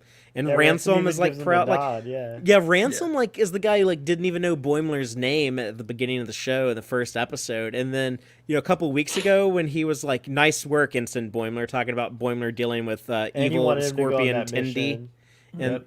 and then here where he's like sending the cadet or acting ensign. I'm not sure which is the appropriate term, but I'm gonna say acting ensign because that's what Wesley was called when he was wearing this. He wasn't really a cadet yet. But yeah, it was a cool moment, and I like Boimler's line of dialogue that the episode ends on, where he says, "Every ship in the fleet depends on officers like us to keep them running. The bridge crew is maybe the ones you hear about, but trust me, the real action begins on the lower decks." And that's very true to the concept of the show. That's very true to the original Lower Decks episode of Next Generation the show's named after. It's very true to the story here with a lower decker on the Vulcan ship and a lower decker on the Klingon ship saving the day, and then we get that last gag at the end of the Borg cube lower decks, and it's like you said, Brian. Like Throughout they don't have to this put a is great. comedy twist on it. It's just presenting the Borg as the Borg, and that's the funniest thing ever.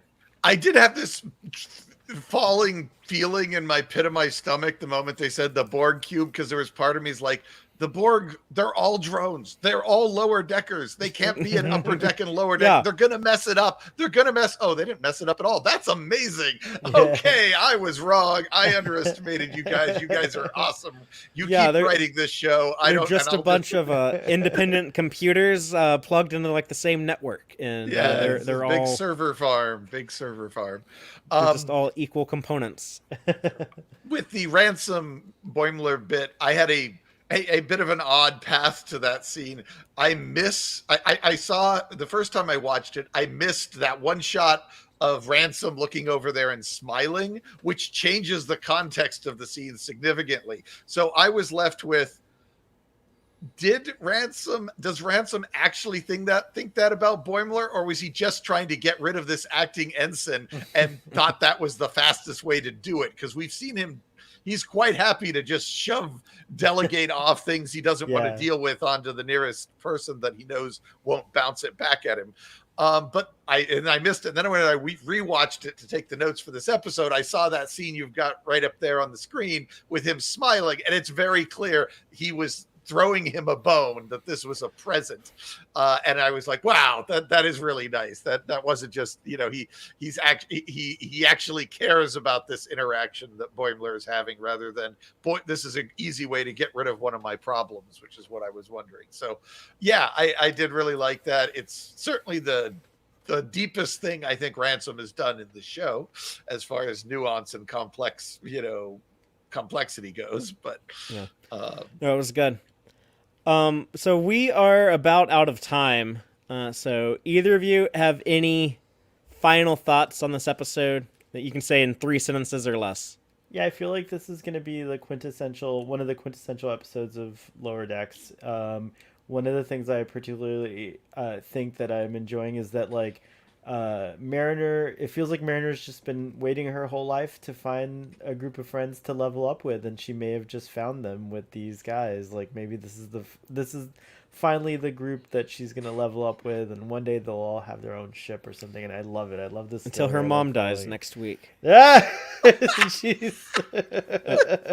Brian, any final words from you? No, it was a great episode.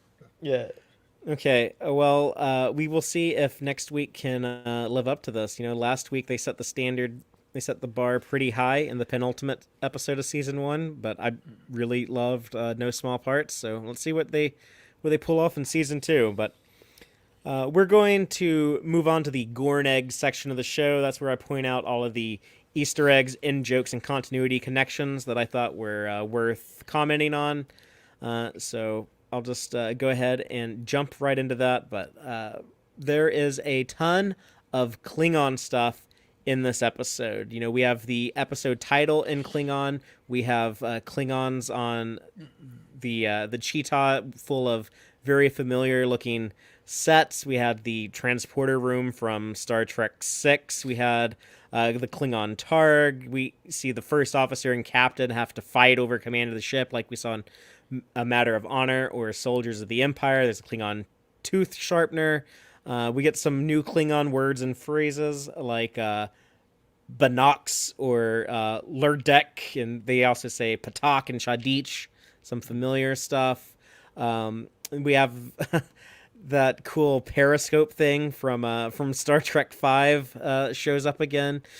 Oh, I missed that. Was it the periscope was in there? Yeah, it was like in the front of the bridge. And then on the Vulcan ship, there's a whole bunch of cool Vulcan stuff. We have what I think is the Vulcan Expeditionary Group, but they have the ship interiors from the Enterprise episode Fusion. Then we see the Tuvok's meditation lamp. We see a copy of the Kershara. There's Vulcan language all over the place. They're talking about playing chess or playing the lute. So very similar to Spock with some of their hobbies. And then the quote from Spock, "Logic is the beginning of wisdom, not the end." Boimler mentions playing Strategema. That was the game from Peak Performance, Next Generation. The Metreon particles have been brought up in Star Trek several times, but I think the first use of them was the Voyager episode Jetrel, where basically the alien Robert Oppenheimer apologizes to Neelix for nuking his people. The Tamarian language continues to get fleshed out. We hear some new Tamarian phrases. There is Kim Arndt, her head cloudy, when Boimler hands the drink to Kashan. By the way, I think it was a reference to Kim Arndt, one of the either writers or directors on Star Trek Lower Decks, but Kim Arndt, her head cloudy. So he's talking about getting drunk, I guess. And we also hear Unzak and Villa as children. And then I guess this means you're fat if you tell Tamarian, Carno in the forest with Mira. So don't say that one. And when they're having this conversation, if you look in the background in the Cerritos bar, you see someone playing the game from the game, which is actually a really good episode. And I'm frustrated that people like to, I don't know, make fun of it because they think it's all weird, like orgasm faces, but I think that's actually a really good episode. It's a great episode, and it's weird for the orgasm faces. It can be both. Like, We get mention of the Bajoran occupation and resistance, and Shax even says by the prophets in this episode. Of course, the big obvious callback to the Star Trek V rock climbing, complete with Spock's rocket boots and also the Go Climb a Rock t-shirt. Speaking of shirts, we pointed out that Captain Freeman has a Cerritos shirt similar to the disco shirt from Discovery. And also, Captain Freeman and Mariner, they were playing Velocity on the holodeck, like we saw in Star Trek Voyager, where you target practice shooting those Frisbee things. Rutherford has the almost completely built Deep Space Nine model, so he's been working on the model that we saw him get the model kit for in An Embarrassment of Duplers. The Klingon captain listens to opera in the dark in his ready room, like we saw Picard doing in Star Trek First Contact. The clue game that they're playing apparently includes the gun that was in the Deep Space Nine episode Field of Fire, that phaser that can shoot through walls. There's a lot of stuff with the recreation clothes. We see like a Napoleon outfit or like some type of like old naval uniform, kind of like from Star Trek Generations. We see Troy and Crusher's yoga outfits that they wore. There's just all kinds of weird stuff. Peter Pan. Oh my gosh. When they're talking about being from the moon, they mention Tycho City. That was established in Star Trek And First Luna Bay. Contact and also mentioned in Deep Space Nine. Captain Freeman says, I believe, let's give the Packlets a taste of their own mush fruit. Mush fruit sounds like a terrible fruit, but that's what she was offered when she visited Packled Planet in the Spy Among Us, or the Spy Humongous. And then at the end, that acting ensign uniform is obviously based on the gray 100%. uniform that Wesley Crusher started wearing in Next Generation Season 2. And also just the two of them talking at the bar like that, it reminded me of the episode Lower Decks from the Next Generation when we see the ensign try to bond with Riker up at the bar. And it was kind of the same concept there as, socializing with the senior officers. So yeah. If the ensigns are the lower decks, then the cadets are like the bottom of the barrel or something. Yeah, they're even lower. Yeah, So- I mean, if you wanted to, you could say that guy was like enlisted, but we don't like to acknowledge that that's a thing. Yeah. So he sounded like very childish in his voice. I think he's supposed to be like a teenager who's like trying to get into the academy. I don't know. It's best that they probably didn't try to explain it too much because it's just putting him in that Wesley Crusher uniform that explains a lot. I says think everything. Yeah. I guess I assumed he was like Nog and Tilly as a cadet doing a tour on an actual starship as part of their academy training. Oh, see, I think he's like Nog before he got accepted to the academy, where he was having to train, do entry exams, stuff like that. But I don't know. Maybe they'll show him again in the future. But what I do know is that I got a few subspace transmissions that I want to read. These are just some responses we got for last week's episode, I Excretus.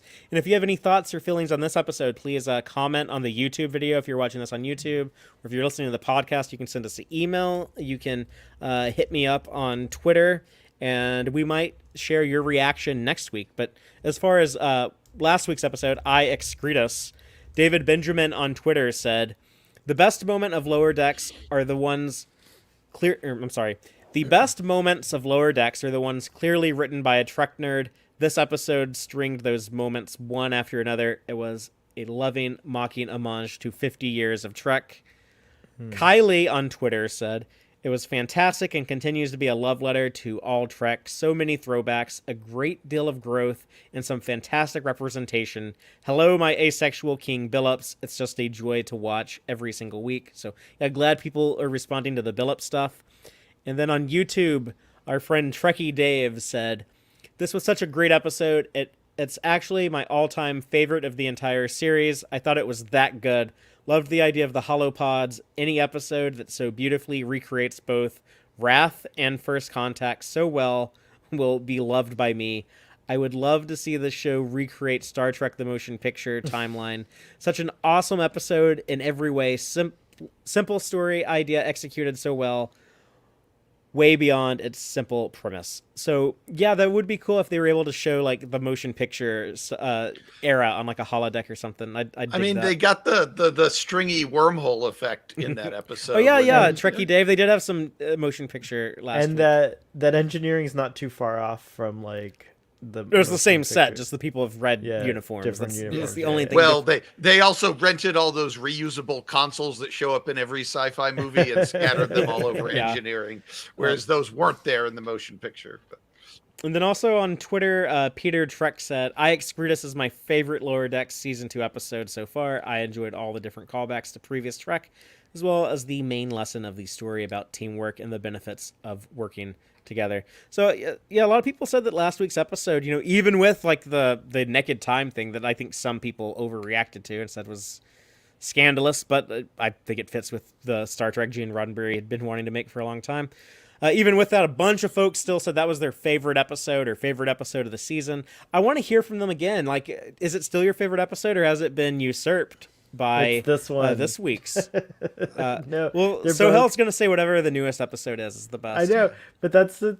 I just can't help it. I like really, but I do think this is neck and neck with that one. I think these are both like just sort of it's gonna be a trip. I liked last week's better, but this week's was easily takes number 2. So spot. Yeah, I'm not sure. I don't really like ranking things. And I like to wait a few years after I've seen it all like multiple times, and then I can kind of have an idea. It took me years to before I'd actually say like Star Trek 3 is my favorite Star Trek movie. It really is, but it took me a long time to be sure of that. But I suppose as a slight Easter egg, the scene where the captain reprimands the emotional Vulcan girl, woman, has a whole bunch of the way it's framed and shot is very similar to Spock's conversation with Valeris near the beginning of Star Trek 6. The way he's lighting the candle and all of that. They don't swap a drink, but the whole set, the way it was very much resonating and trying to homage that sequence and tone. Well, that's going to be it for this week, but everyone, if you're watching us live on YouTube, should go check out Boat Wreck After Dark over on the Boat Wreck YouTube channel. It's probably going on right now as we speak. And remember, we have live streams going on this weekend to cover the New York Comic Con news. So the first one up is tomorrow, Saturday, at 2 in the afternoon Central, talking about Discovery Season 4. And then Sunday, we're doing another stream for Star Trek Prodigy. And, of course, we'll be back Friday, 7:30 p.m. Central live to discuss the finale. Season 2 finale of Lower Decks. And these are all available late Sunday night or early Monday morning if you want to listen to the podcast version. And until next time, as always, live long and prosper, y'all.